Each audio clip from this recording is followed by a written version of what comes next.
Shalom, selamat malam buat semua sahabat-sahabat dimanapun Anda berada pada malam hari ini. Kami bangga hadir dalam program kami Miracle dari channel Majelis Daerah YPP Batu di Sumatera Bagian Selatan dan Sekolah Tinggi Teologi Ebenezer. Malam ini kami mencoba meninvestigasi bagaimana Injil mengubah anak-anaknya, mengubah masyarakat di suku Serawai, tepatnya di Bengkulu Selatan. Dan ini telah menjadi sebuah catatan sejarah. Dan bagaimana harapan mereka? Bagaimana kondisinya kini? Ikuti investigasi kami dari suku Serawai untuk Anda, untuk melihat keajaiban Tuhan, bagaimana Injil mengubah manusia yang datang kepadanya. Selamat malam, selamat menyaksikan. Tuhan Yesus memberkati.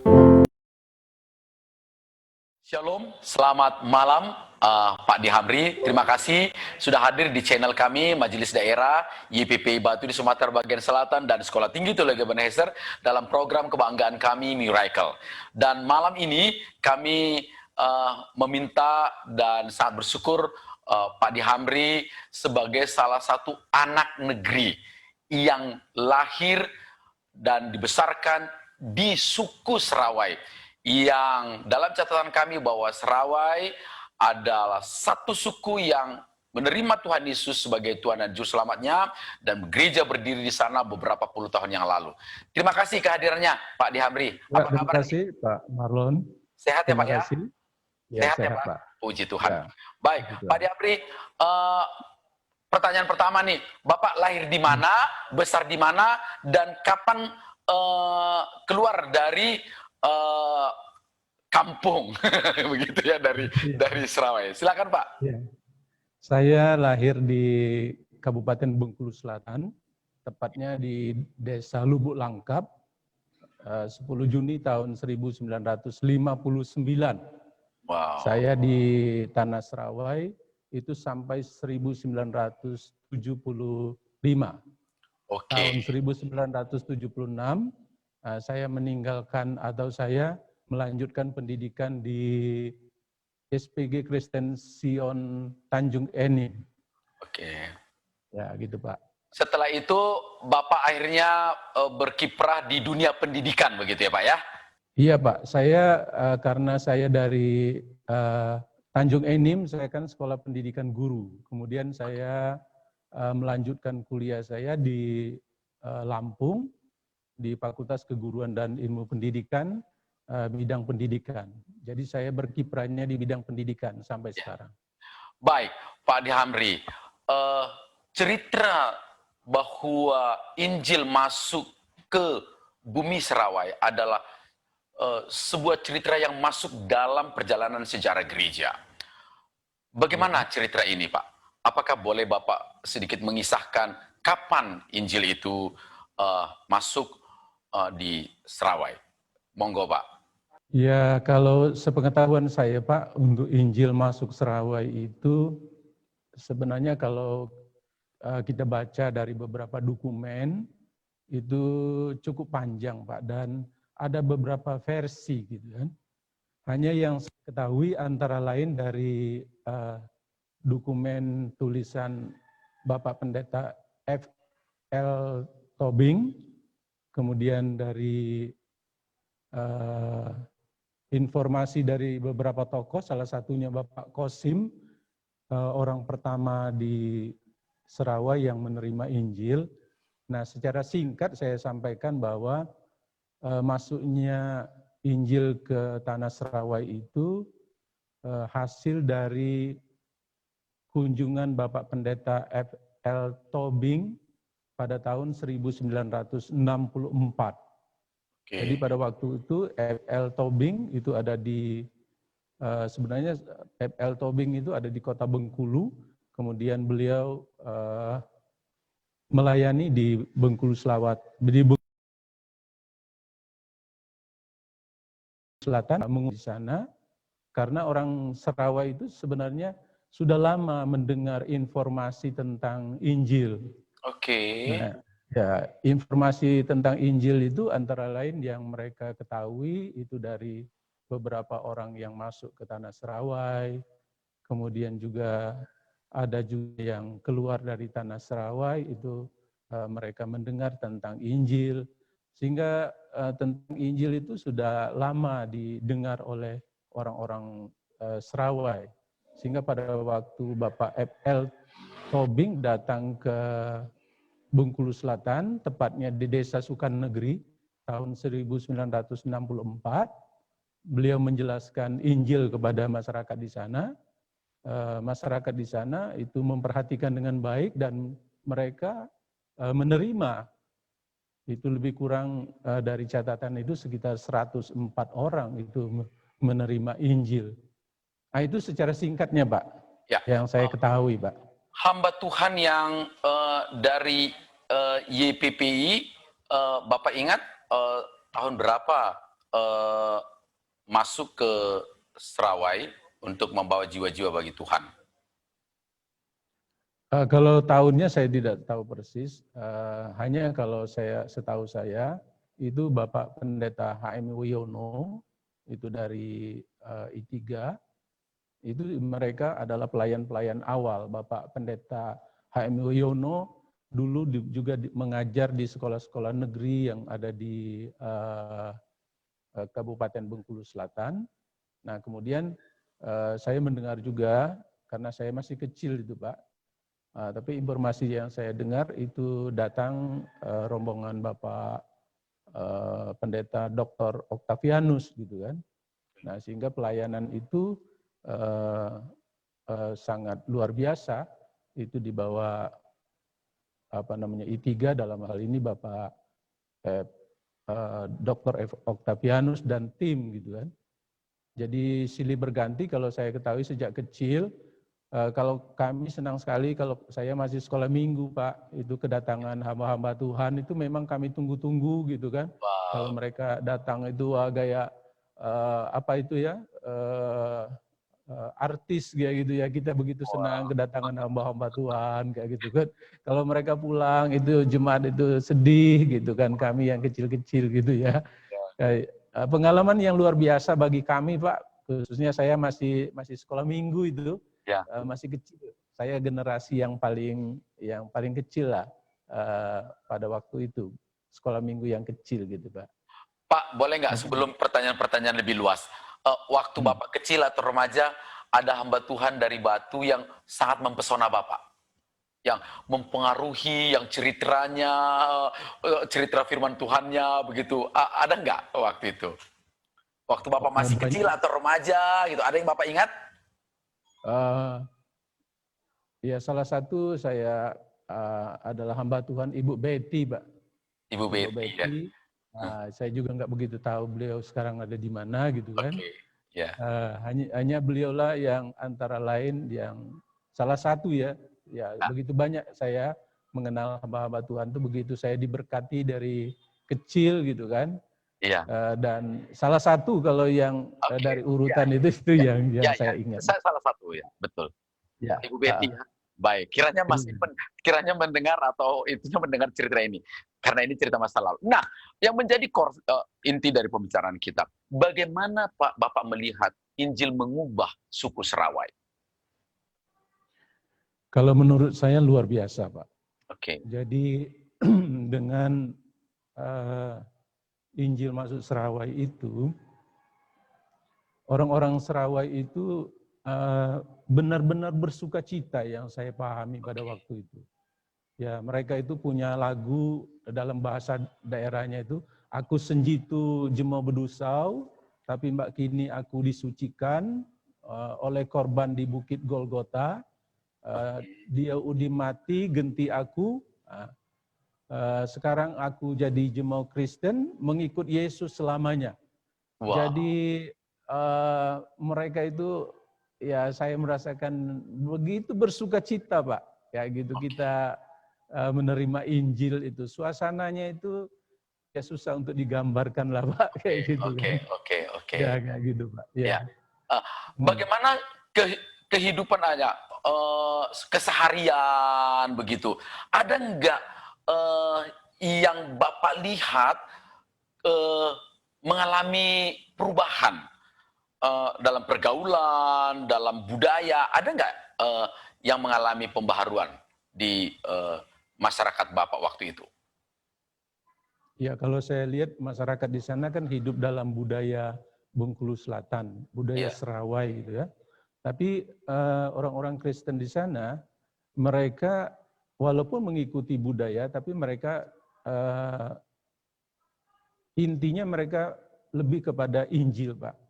Jadi misalnya ada pernikahan gitu kan. Pernikahan kan adat daerah itu kan banyak kayak gitu kan. Harus ini, harus itu. Nah, tetapi mereka sangat patuh dengan yang disarankan atau yang dipesankan oleh hamba-hamba Tuhan. Wow, gitu. Begitu ya Pak ya? Iya. Jadi kalau akan ada acara pesta atau akan acara apa, pasti malamnya itu akan ada ibadah dulu Pak. Jadi di rumah itu akan ada ibadah dulu. Nah itu jadi luar biasa kayak gitu Pak. Nah Pak Dihamri, suku Bapak ini sebenarnya dikelilingi oleh suku-suku yang tidak percaya kepada Tuhan Yesus. Bagaimana suku Bapak, keluarga Bapak atau keluarga besar Bapak, tetangga-tetangga Bapak hidup dalam himpitan di tengah orang yang tidak percaya itu? Jadi kalau di Bengkulu Selatan pada waktu Injil masuk Serawai, pada waktu saya masih kecil itu Pak, setahu saya hampir 100% suku di tempat kita itu suku asli atau suku Serawai Pak. Nah jadi ya orang-orang Kristen itu kan sedikit Pak, orang-orang yang percaya. Ya mula-mula memang masyarakat di sana juga ada juga penerimaan dengan kita kayak gitu, ada semacam agak kurang nyaman lah kayak gitu Pak. Tetapi karena kita di sana terikat hubungan darah dan kemudian yang berikutnya ya kekristenan itu kita nampakkan dengan tidak ada permusuhan dan lain sebagainya, sehingga itu mewarnai kehidupan masyarakat itu ya rukun kehidupannya Pak. Gitu. Ya memang ada beberapa hal yang memang kita lihat misalnya kurang rukun, tetapi mungkin karena baru awal begitu kan, jadi masyarakat agak terkejut juga kayak gitu kan.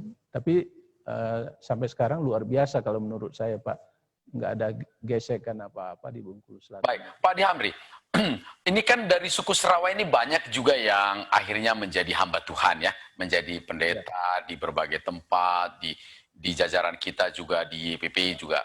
Tentu ada tokoh, ada Pak Awasuning dan lain sebagainya.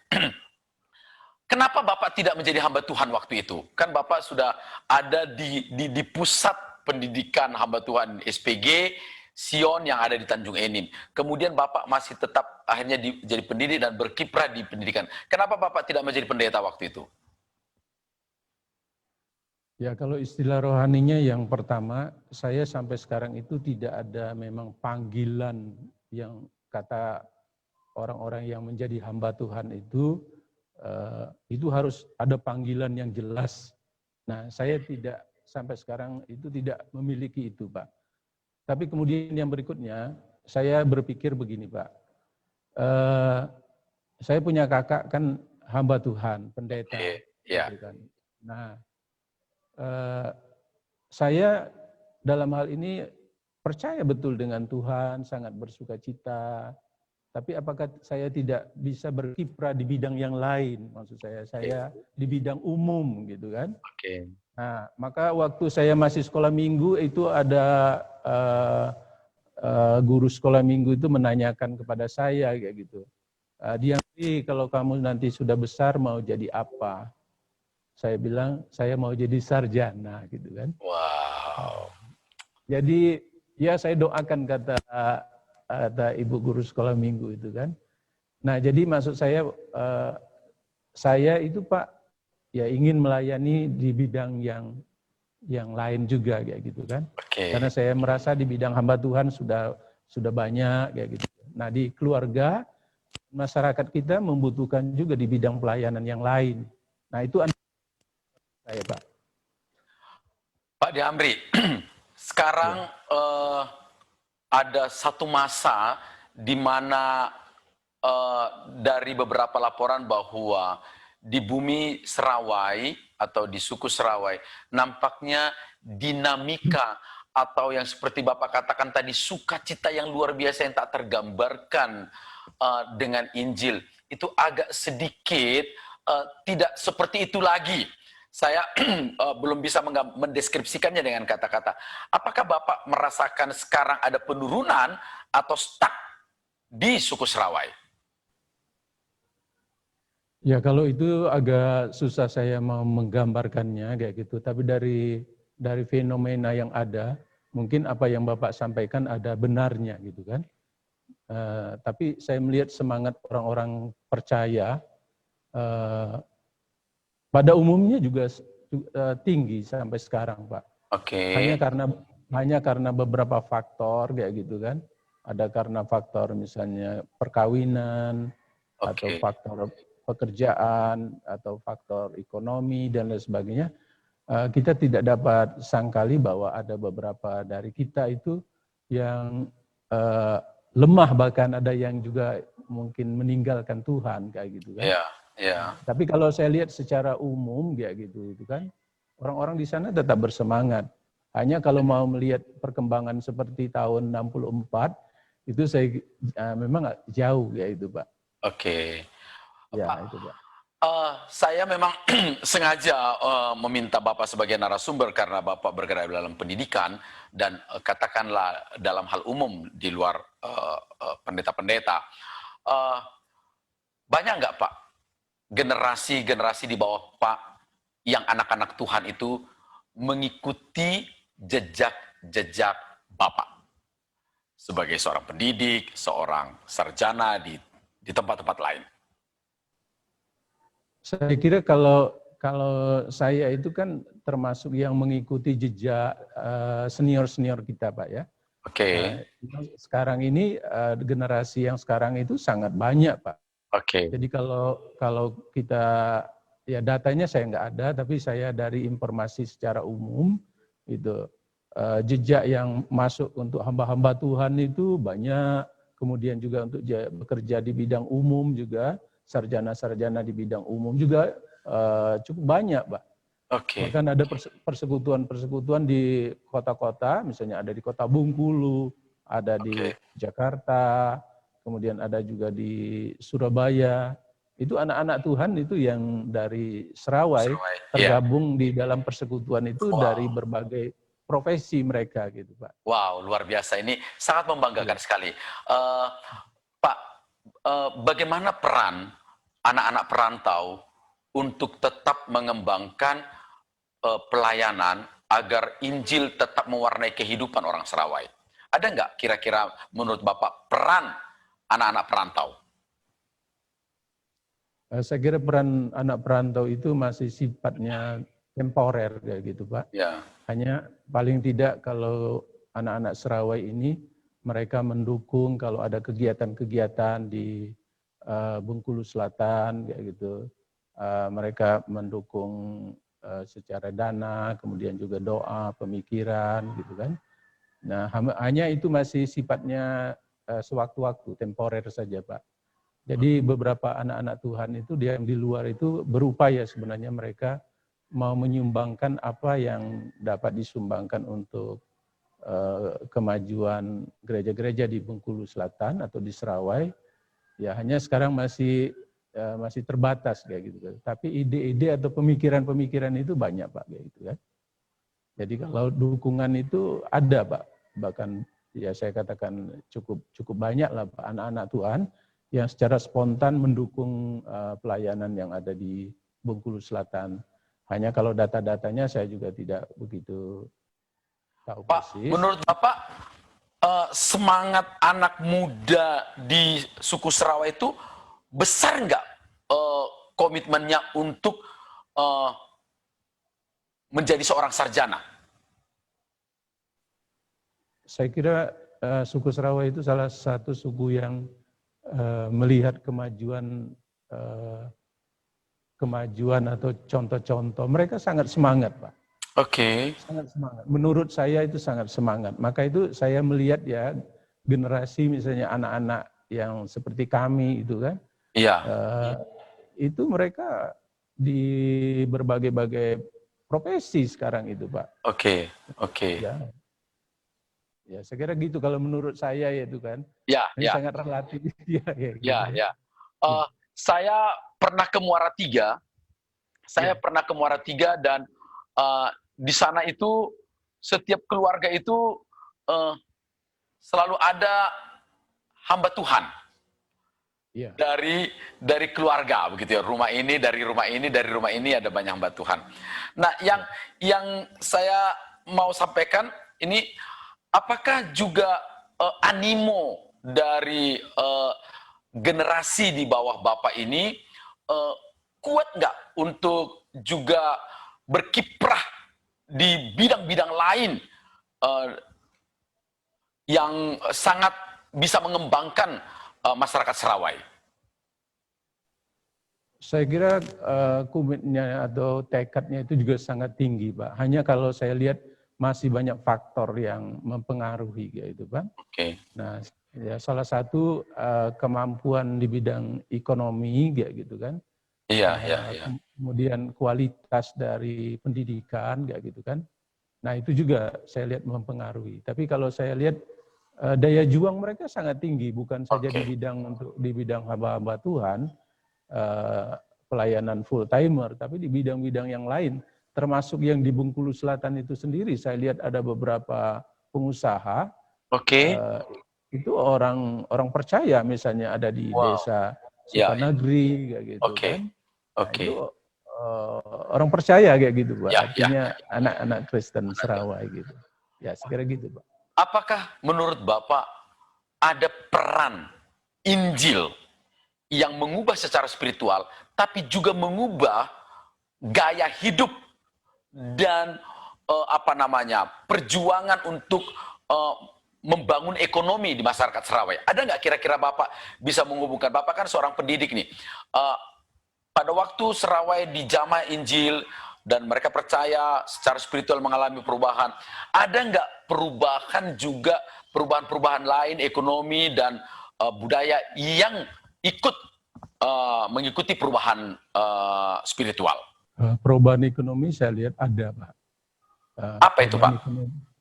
Ya, perubahan secara ekonomi saya melihat bahwa anak-anak orang-orang Sarawak kayak gitu juga menurut saya diberkati oleh Tuhan juga secara ekonomi. Oke. Itu kalau menurut saya. Nah, kemudian di bidang yang lain, misalnya perubahan di bidang budaya seperti yang saya katakan tadi, masyarakat di sana kan memegang budaya juga. Tapi kalau saya lihat pada umumnya masyarakat itu mereka benar-benar itu hidup dalam pengajaran Injil, Pak. Walaupun mereka tetap hidup dalam sebuah masyarakat, dalam komunitas mereka yang ada di sana, misalnya adat perkawinan, mereka tetap lakukan dengan adat di sana, tetapi semua prosesinya itu tidak ada yang bertentangan dengan pengajaran Injil. Nah, bila itu bertentangan, setahu saya, itu masyarakat tidak akan melakukannya. Gitu, wow, iya.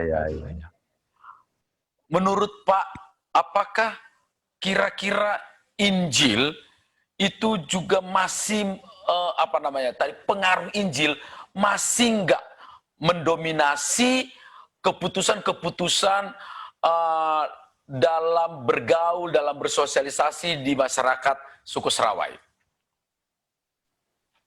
Saya kira sampai sekarang itu masih. Hanya yang kalau menurut saya, memang suku Serawai itu kelompoknya kecil gitu Pak. Ya. Nah tapi kalau menurut saya kayak gitu kan, suku Serawai itu tetap ada Injil itu mempengaruhi kehidupan mereka. Mempengaruhi kehidupan mereka dalam bermasyarakat gitu kan. Iya, Sehingga iya. dalam kehidupan sehari-hari kalau saya melihat ya gitu kan, suku Serawai itu kan ada di Bengkulu Selatan. Bengkulu Selatan sekarang ada Kabupaten Seluma.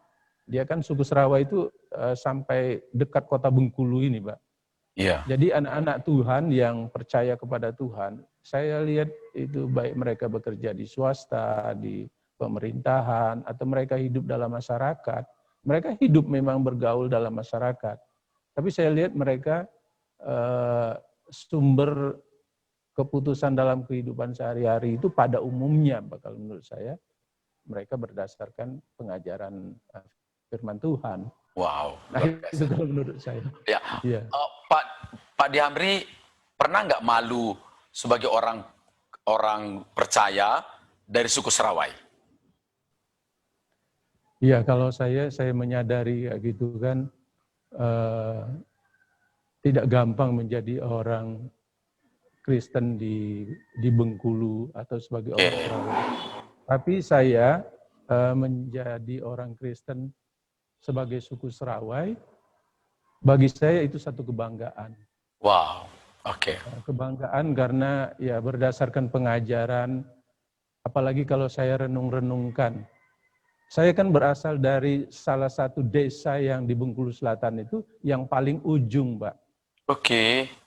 Nah, jadi saya menyadari siapa saya, kok Injil kok bisa sampai ke sana kayak gitu kan. Jadi saya sungguh sangat bersyukur dengan Tuhan yang tidak bisa masuk di akal pikiran saya, sehingga saya bisa percaya kepada Tuhan.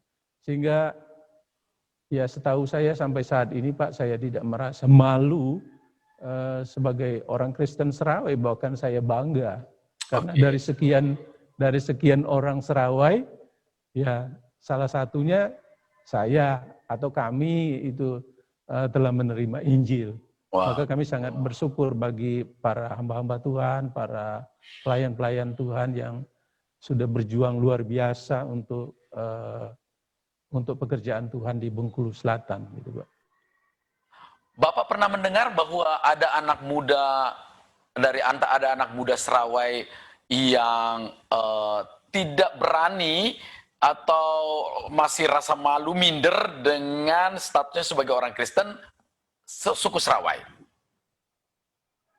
Ya, kalau itu saya tidak mau menghakimi, Pak. Tapi kalau kita lihat dari datanya, ya kita itu ya bukan lagi malu gitu kan. Tapi ada mereka yang memang ya betul meninggalkan Tuhan sampai hari ini. Ya. Ya, namun demikian semoga lah mereka pulang gitu. Ya. Lantas Pak, bagaimana seorang Dihamri melihat fenomena di mana ada anak-anak muda Serawai yang sudah meninggalkan Tuhan untuk sekarang ini, yang dulu begitu bangganya dengan Injil, begitu bahagianya dengan Injil, tapi kini ada anak-anak dari yang berbahagia itu meninggalkan Injil. Bagaimana Bapak melihat ini? Kalau saya melihatnya itu paling tidak dua sisi, Pak. Yang pertama dari dirinya sendiri, ya mungkin dia kurang begitu tekun dalam dia belajar pada waktu dia misalnya sekolah minggu, pada waktu SD, pada waktu dia sekolah, kayak gitu kan. Nah, itu dari diri sendiri kalau menurut saya yang pertama. Nah, kemudian yang kedua, mungkin juga pengajaran-pengajaran yang pernah disampaikan kepada kami pada waktu itu ada hal-hal yang mungkin perlu diperbaiki. Sehingga orang-orang di sana itu benar-benar menerima pengajaran yang benar dan mereka menjadi orang-orang yang tangguh kalau menurut saya. Nah, itu kalau menurut saya dua sisi itu, Pak. Sisi pertama ya memang dari faktor kami sendiri, dari teman-teman itu. Nah, maka itu bagi saya saya mempunyai keyakinan lah pada waktunya mereka akan kembali. Hanya kita melihat juga kenyataannya ada yang sudah meninggalkan Tuhan itu sampai akhir hidupnya mereka tidak kembali. Ya sudah kami serahkan aja ke dalam tangan Tuhan gitu kan. Nah saya kira gitu Pak. Gitu. Ya masih saya memperjelas lagi bahwa ada informasi bahwa di sana juga pemuda semakin sepi yang mengiring Tuhan baik di Muara Tiga, di Pino begitu ya. Bagaimana Pak melihat ini? Perasaan Bapak bagaimana? Sebagai seorang tokoh dari suku Serawai. Ya, perasaan saya tentunya sangat prihatin gitu ya. Oke. Maka itu bagi saya bila ya ada kesempatan, ada waktu, bila bertemu dengan mereka gitu kan, saya tidak bosan-bosankan untuk mengingatkan gitu kan. Termasuk juga kalau bertemu teman-teman yang berdomisili di Bengkulu Selatan yang seangkatan dengan saya, ya selalu saya mengingatkan untuk mengingatkan teman-teman yang mungkin sudah lupa itu gitu kan.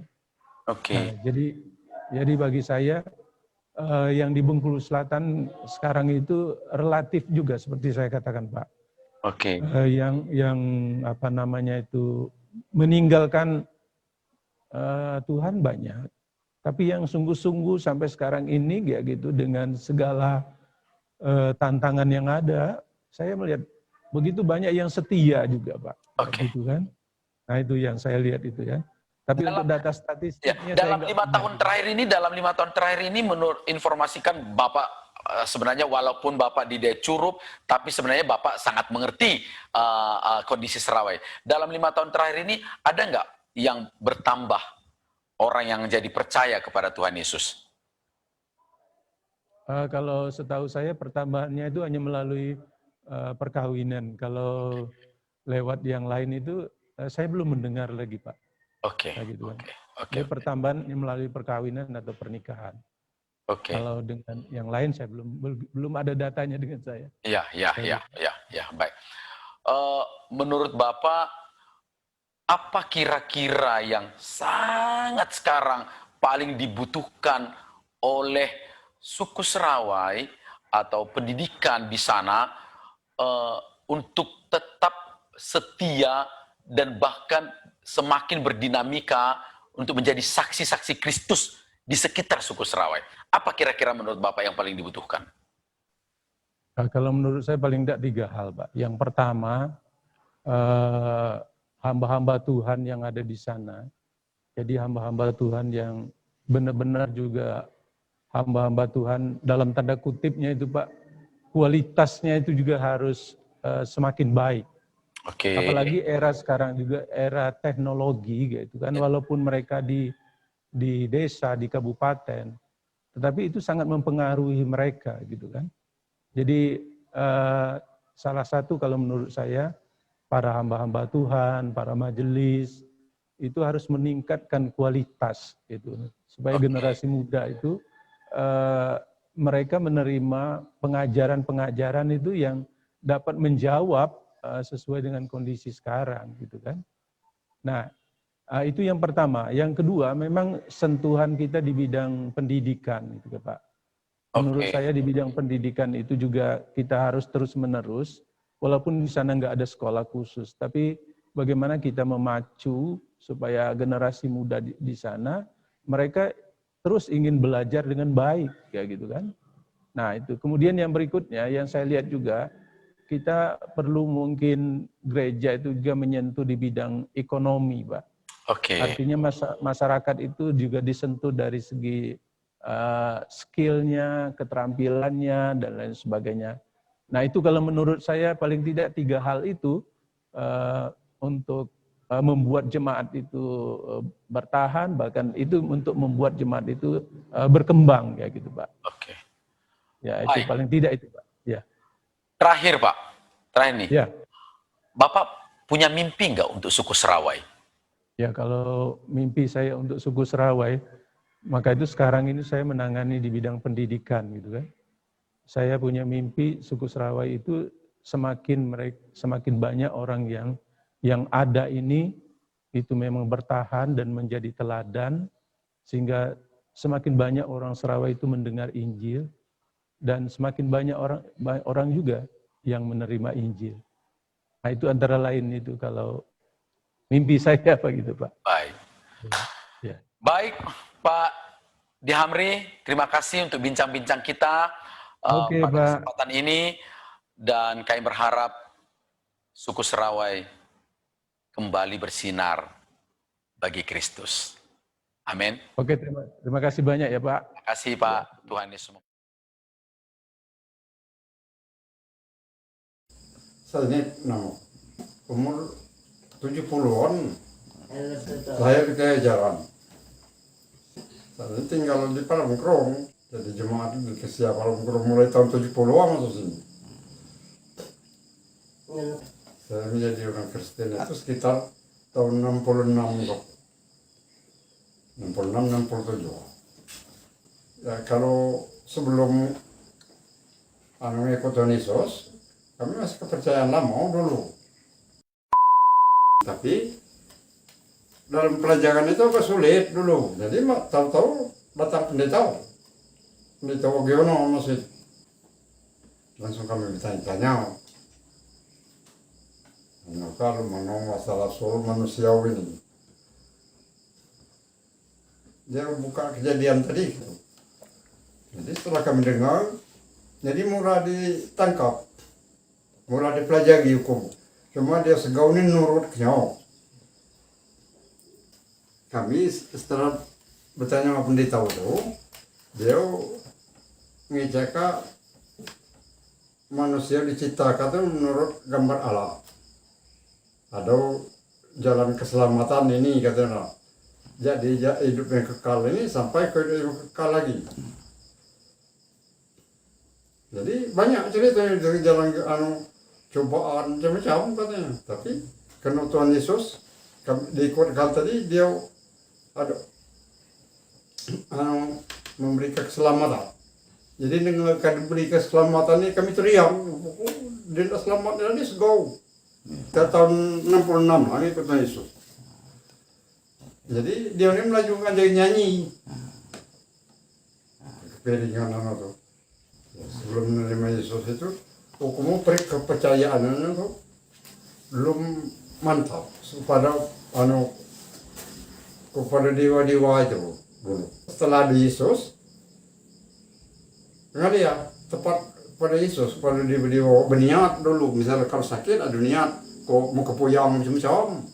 Ini didawagi kalau ada misalnya kendala, kita berdoa dan langsung kepada Tuhan. Jadi banyak kira-kira enggak ke situ, enggak ke sini. Ya itulah, kalau belum mengikuti Yesus dulu, belum ada sukacita itu. Nyanyi-nyanyi di dia, nyanyi partai ya dulu. Setelah ada Tuhan Yesus, nyanyi ini macam-macam banyak. Orang teringatkan dia ada jago dulu. Ada nyanyi, jadi riang terus. Kamu belajar itu lebih kurang, tapi aku tuh penerapannya, bisa kau tahu firman Tuhan lah terkini aku, tapi cara menerapkannya di dalam kehidupan kita saya gitu, ini terlalu sulit. Ya dulu lah ikut Tuhan Yesus lah sekitar tahun 60, lamun sini malam di sawah, ada gangguan sakit mendadak, kemudian beliau minta obat ulu, dia gaduh. Minta umam wes langsung ke dia, kata dia langsung dia gitu, besok kemana saya gini. Jiku lo apa minggu nih, kata Jiku, katanya dia kosong rumah sakit minggu, langsung kami bambang begitu. Lah sampai kemana, diperisau. Dua dokter merisau tuh, sampai itu dia dokter umum mau. Wah katanya tunggu kok ada dokter psikologi. Sama aku tuh tidak ada tuh, bangun aku. Maka belum sampai dia dijenguk dokter tuh, langsung diperisau. Nah katanya ucapan bapaknya ini, kalau sakitnya di gedung ngepel dia kami jual pulau, bapak operasi bengkulu katanya, infeksi dalam ini. saluran katanya. Jadi dari obat kami balik ya saya itu balik ya lako sampai ada dia orang yang mau aku lupa kata dia kau ini dadu potong kalau ini dia beliau suruh obat ini maka harus operasi ke Bengkulu kata dokter. Nah, kata beliau ada obat ini dia tapi kita coba ke Kudai jadi langsung ada beliau teruskan. Jadi aku lah makasau diberkati Tuhan obat itu sampai sembuh. Jadi langsung Bengkulu. Aku sangat bersyukur karena telah mengikut Tuhan Yesus selama ini merasakan bersukacita. Hidup saya dijamin bukan di dunia ini saja sampai ke surga. Kalau mengikut Tuhan Yesus, kalau kita benar-benar ikut, mau kita ada jaminan masuk surga. Itulah keyakinan saya saat ini. Tuhan Yesus memberkati. Nama saya Lukman, sering disebut Bapak Nini. Aku jadi Jemau Sukarami dan tinggal sekarang di Desa Palabutong, Bengkulu Selatan. Nah, kalau aku nak ceritakan di Sukarami, di tempat aku lahir, itu masih belum ada yang percaya dengan Kristus. Nah, cuman aku sunggang dia ditangkap Kristus. Ngapa aku ditangkap? Karena Tuhan Yesus sayang dengan aku. Sejak aku ditangkap Kristus, ada 3 tahun aku masih melawan. Belum nak percaya dengan ajaran Jemaah Kristen. Nah, sejak aku menerima Kristus dan aku sudah percaya, tapi masih banyak hal-hal yang menggalang, membatasi diri pribadi aku kepada Kristus. Salah satu dengan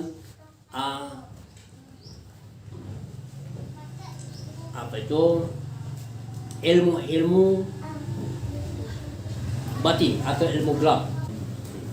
Karena orang tua saya salah satu guru daripada ilmu-ilmu gelap itu. Jadi ada ilmu yang saya miliki itu masih ada di jiwa. Maka saya masih punya batasan dan saya pada waktu itu tidak bisa berdoa. Karena ada ilmu batin itu yang ada melekat dengan saya. Nah, pada waktu itu Bapak Pendeta Reminis Sahumbi membimbing saya melepaskan ilmu itu sehingga ilmu itu bisa terlepas, dihancurkan dengan kuasa Kristus, sehingga sampai sekarang saya merasakan bebas dari segala ancaman, segala noda yang ada di diri saya. Jadi saya merasakan bebas dan saya tidak punya batasan lagi untuk berhubungan langsung dengan Kristus. Jadi bagi Bapak Ibu yang masih ada hal-hal yang seperti saya ucapkan tadi, lepaskan segera. Karena kalau tidak dilepaskan, percuma kita mengikut Kristus. Tidak akan mendapatkan keselamatan.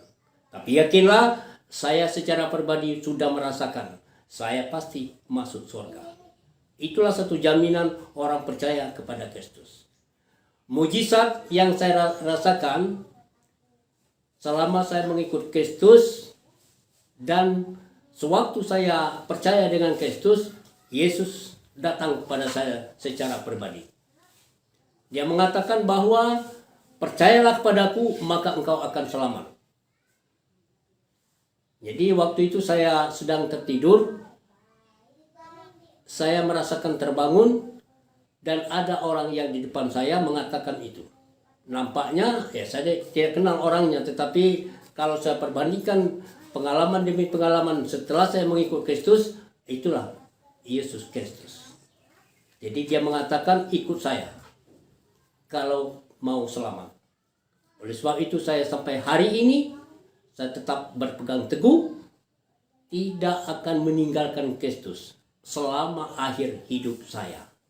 Terima kasih. Biarlah kesaksian ini akan menjadi berkat bagi setiap orang yang akan mendengarkannya. Terlebih kepada orang yang latar belakangnya sama dengan Pak Nini. Terima kasih, Tuhan Yesus memberkati. Nama saya Kosim, Umur 92 tahun. Positif itu. dibaptis Di sungai, Sungai Nipis Nipis, tahun. 64. Nah, apa yang membuat Bapak berani meninggalkan kepercayaan lama? Kena ada keselamatan di dalam Yesus itu. Lo apa kira-kira ceritanya waktu dulu itu, Pak? Ya, adalah rumah atas dia udah sergau tuh. Ada berapa orang pertama-tama dulu dibaptis di sini, Pak? 12 orang. Apakah gegalaunya itu sampai Mbak kini percaya Yesus? Waktu itu? Ya, percaya aku. Ndek, jemaah gegalau yang 12 orang itu? Mbak ini kalau dia jauh. Kamu dulu, percaya aku. Nah, Itu apa lah yang membuat mereka keluar, Pak? itu tadi sehingga yang mereka ada takuti semua tu lah. Takuti PKI dulu kan. Takuti semua. Nah, Itu kan dia keselamatan keluar. Itu apa yang membuat Bapak berani terus mengikut Yesus? kena ada keselamatan. Pasti masuk surga. Oh, pasti segau. Ya, orang 12 sama kesurang. Kami mangku ngerotot kalau itu. Jadi tinggal surang. Tidak segau.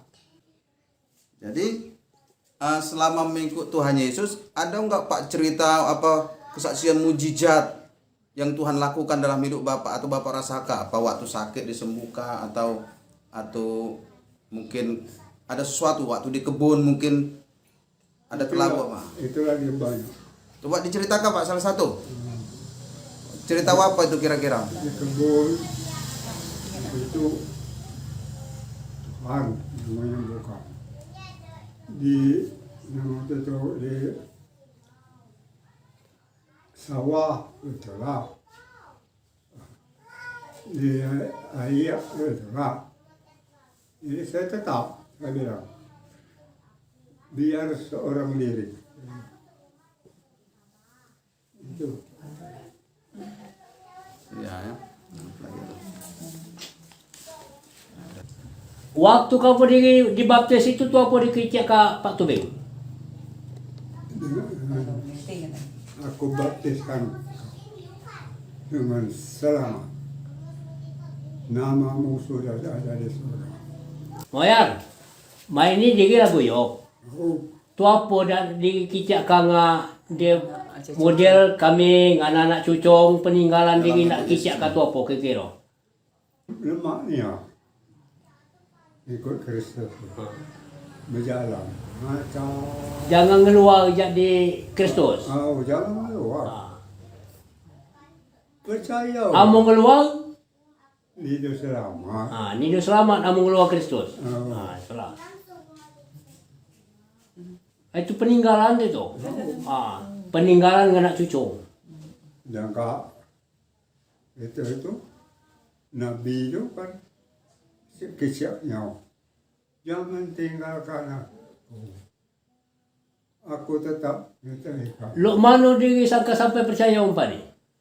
Ini terus Diri kan bukan cuma Kristian. oh Ngapa kau percaya umpan ni? Lo mana tu cerita itu? oleh karena udah cerita Pak Tobing Tu apa cerita? ceritanya kamu mati nanti kita selamat. Oh. Kamu kita mati kita selamat. Keyakinan diri dulu, ni dia selamat. Yang Nido. Nido. Coba sedekah. Oh. Jadi kena yakin di empani Nido selamat. Oh. Mangko kata Pak Topeng ngikutlah Kristus orang nak selamat kata. Oh. Oh, itu. Juga mati untuk Kristus, hidup untuk Kristus. Amin.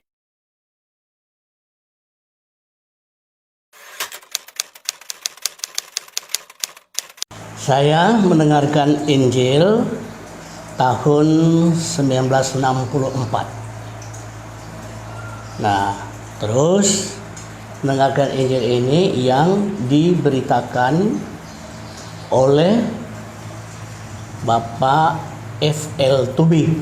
Nah, dengan mendengarkan dia menyampaikan cita-cita masalah tentang kejadian dunia ini dan juga masalah tentang Yesus Kristus datang ke dalam dunia ini. Nah, seterusnya beliau itu tidak lama, langsung dia pulang ke Bengkulu.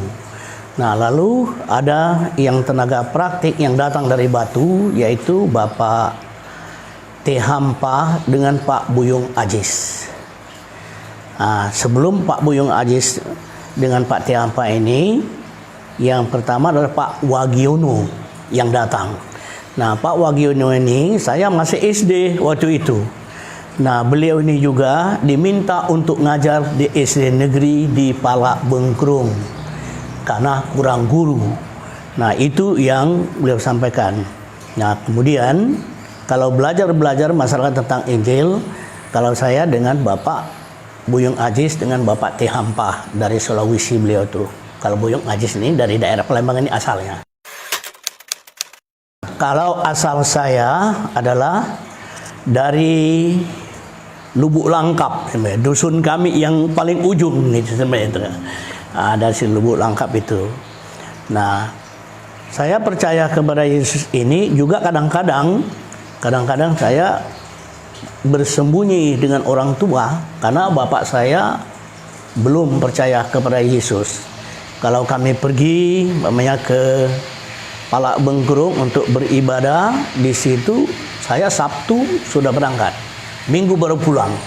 Nah, waktu pulang itulah ditanya orang tua, kamu dari mana?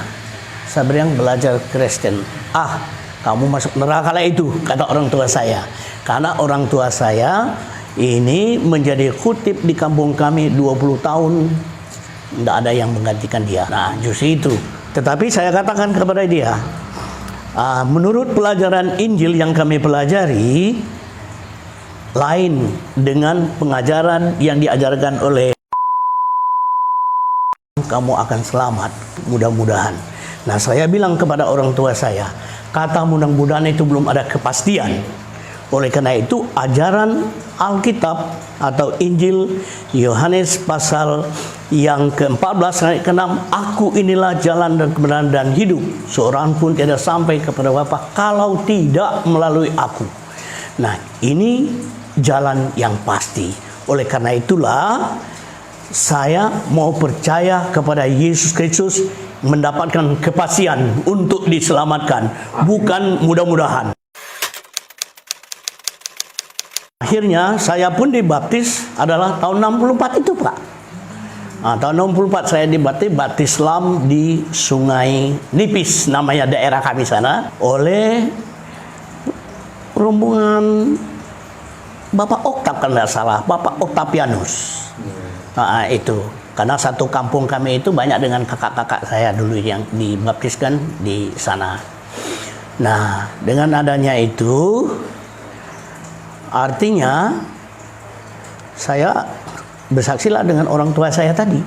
Saya katakan, kalau Bapak mau menjadi Kristen, ataupun nanti saya bisa panggil hamba Tuhan untuk datang ke rumah. Nah, akhirnya datang hamba Tuhan ke rumah.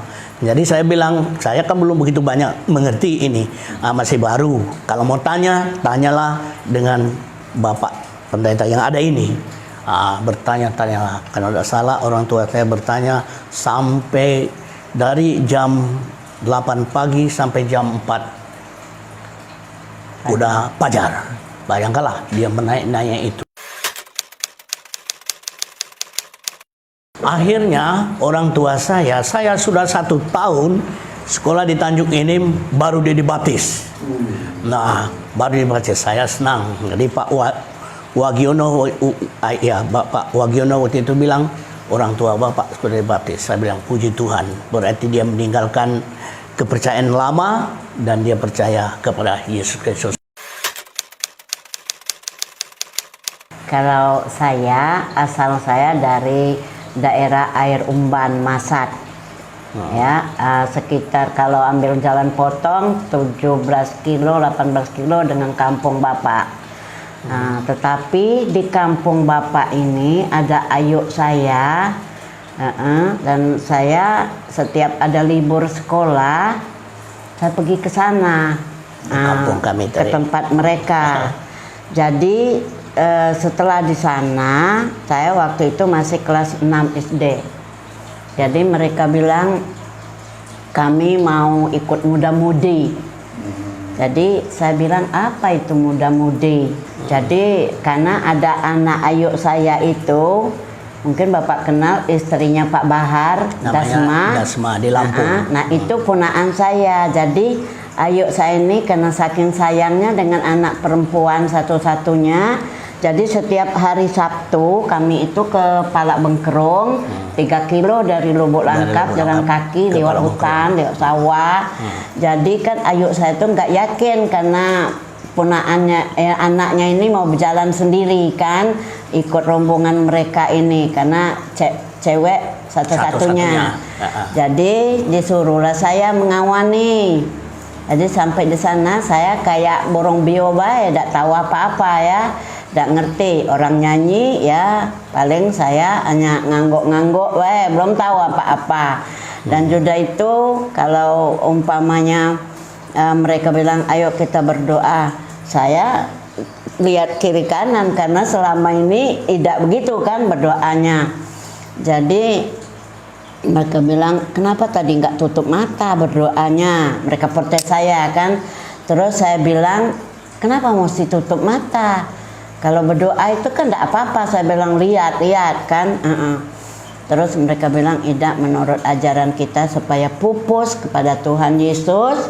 Jadi tidak melihat situasi kiri kanan, doa itu tetap terpupus kepada Tuhan. Akhirnya karena saya ikut mereka ini tapi belum mengerti sama sekali. Begitu tamat SD, saya disuruh ayuk saya mengawani punaan saya tadi sekolah ke Tanjung. Sudah sekolah di Tanjung, sudah 3 bulan lebih di Tanjung, saya masih tidak bisa apa-apa. Belum bisa berdoa. Kalau disuruh Pak Boyong Ajis berdoa, saya bilang saya lebih baik nggak makan, Bapak ambillah jatah saya nggak usah makan karena saya nggak bisa berdoa. Jadi diajarnya, dicatatkan bagaimana dengan Pak Boyong Ajis itu Bapak saya benar-benaran itu. Nah, dicatatkannya doa. Jadi pertama kali saya diajarkan doa Bapak kami. Terus besok-besok mau sekolah, aku pikir masa doa ini terus. Datang saya ke rumah Pak Ajis, Pak Boyong Ajis. Saya bilang, Pak, masa ini terus doa saya? Ajarin saya yang lain. Diajarnya lagi untuk tentang belajar, untuk apa. Jadi sampai sekolah mereka itu sudah belajar perjanjian lama, saya nggak ngerti. Karena tadi mereka sudah dimulai dengan Pak Tobing tadi tentang kejadian ya. Nah, saya nggak ngerti sama sekali. Sudah 6 bulan saya di Tanjung, baru saya lancar berdoa. Baru saya mengerti siapa Tuhan Yesus itu. Berarti 6 bulan di Tanjung, sudah ikut sekolah pendeta, baru saya terima Tuhan Yesus.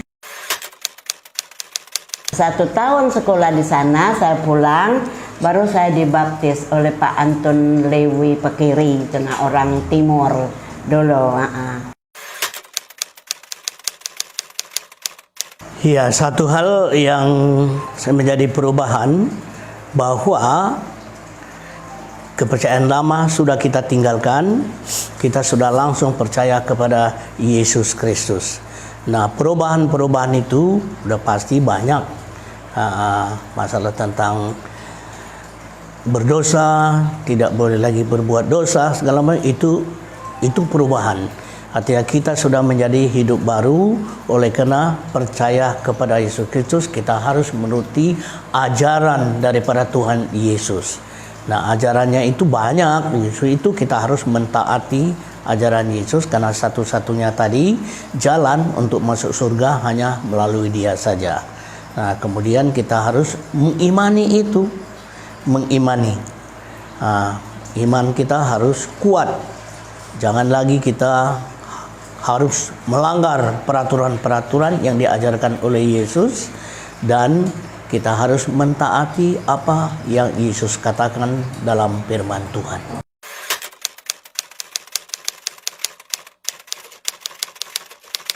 Keluarga saya banyak ya.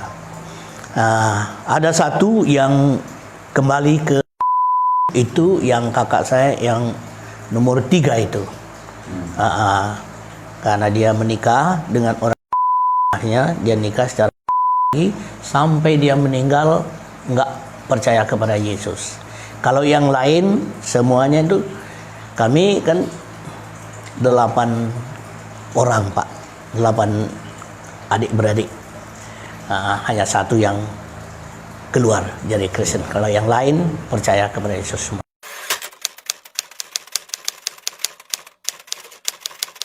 Ya pastilah percaya. Karena kita mendengar dari ajaran Injil itu, kita bisa berubah itu kan. Kalau nggak mendengar itu gimana? Nggak bisa.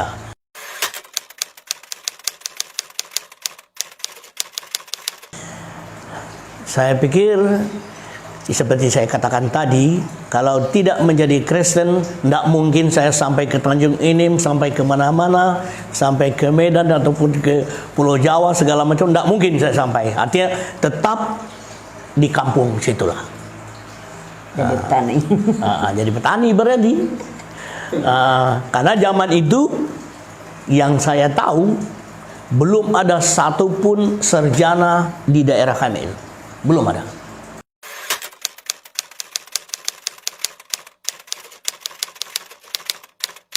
Ya memang saya berpikir-pikir Pak, kok dulu dari daerah Serawai banyak yang ikut sekolah teologi ke Tanjung Enim, tapi sampai sekarang ini sudah sangat-sangat berkurang dalam arti. Nah, kalau menurut saya itulah supaya ajaran Tuhan ini harus terus disampaikan kepada mereka supaya mereka kuat di dalam iman, supaya mereka pun kalau terpanggil pun ya bersyukur kita. Nah, itu yang maksud. Jadi ajaran itu memang harus terus disampaikan. Terima kasih kami sampaikan kepada Bapak Dihamri dan semua narasumber dari Bengkulu Selatan, juga dari Pak Pendeta saya Simpson. Kami meminta kepada Bapak Ibu, teman-teman, anak-anak Tuhan di suku Serawai, simpanlah dokumen ini. Karena ini persembahan kami untuk masyarakat Serawai, dan bagikanlah kepada anak-anak muda. Karena ini akan menjadi sebuah catatan sejarah. Injil pernah mengubah anak-anaknya, pernah mengubah orang-orang di suku Serawai, dan membuat mereka hidup bahagia dan mendapat keselamatan. Doa kami, kiranya Serawai tetap dimenangkan bagi Tuhan, dan dari sana ada Injil yang bukan hanya mereka terima, tetapi disampaikan kepada banyak orang. Sampai di sini pertemuan kita. Terima kasih. Tuhan Yesus memberkati, dan doakanlah kiranya lembaga-lembaga yang sudah pernah memberitakan firman Tuhan, terutama Yayasan Pelayanan Pekabaran Injil Indonesia Batu, yang menabur benih di suku Serawai. Selamat malam, sampai jumpa. Tuhan Yesus memberkati.